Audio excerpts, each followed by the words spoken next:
Tremenda lluvia que cayó en este momento. Miren, sigue viniendo la lluvia. Viene la lluvia, viene. ¡Tamia! ¡Tamia! Ahí viene. Ahí está mi hermana. Va a hacer una canaleta para que el agua vaya por otro lado, para que no venga a inundarnos. Y cayó en este momento una tremenda lluvia otra vez.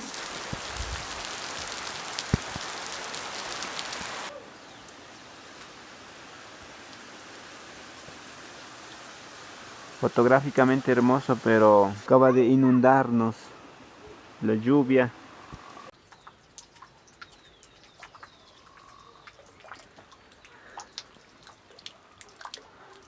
Así quedó después de la lluvia, la casa inundada. Hace como 10 minutos paró la lluvia y miren cómo quedó. Nos inundó toda la casa. Está viniendo la neblina hermosa, como me gusta, como si fuera una escena de película. Hoy es Sábado Santo. Seguramente la Madre Tierra nos está castigando por todos los daños que hemos hecho.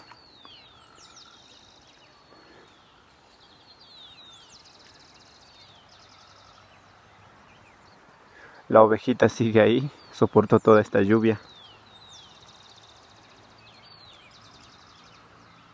Y también el chanchito soportó la lluvia. Si logran escuchar al fondo, hay un ruido. Es el agua bajando como río, el agua de la lluvia.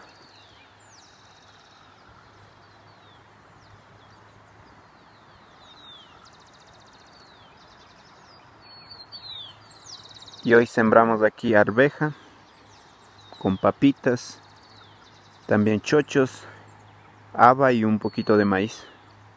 Todo mezcladito para que salga en las épocas de verano, en junio, julio.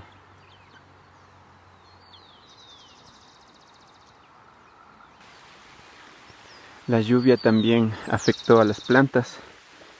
Todas las plantas de maíz están en el piso, caídos. Es por la intensidad del viento que llegó con la lluvia. Estos choclos ya toca cosechar, si no se dañan, ya no sirve para que se hagan maíz. Hay que recoger todos los choclos antes de que se pudran y hacer la chuchuca. Chuchuca es una forma de conservar el choclo.